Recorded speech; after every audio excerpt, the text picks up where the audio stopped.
பழம்பெரும் நடிகை பத்மஸ்ரீ சரோஜா தேவி காலமானார். அவருக்கு வயது 87. மூப்படைதல் தொடர்பான சுகாதார பிரச்சினைகளை அவர் எதிர்நோக்கியதாக தெரிவிக்கப்பட்டது. கன்னடம், தமிழ், தெலுங்கு, இந்தி என்ற 4 மொழிகளில் மொத்தம் 200க்கும் அதிகமான திரைப்படங்களில் நடித்தவர் சரோஜா தேவி.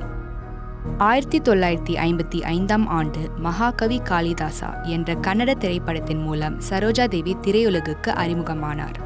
கன்னட திரையுலகின் முதல் நடிகையர் திலகம் என்று அவர் கருதப்படுபவர். அபிநய சரஸ்வதி என்று அழைக்கப்பட்ட இவர் 1957ஆம் ஆண்டு இயக்குனர் B.R. பந்துலுவால் தமிழ் திரையுலகுக்கு அறிமுகமானார்.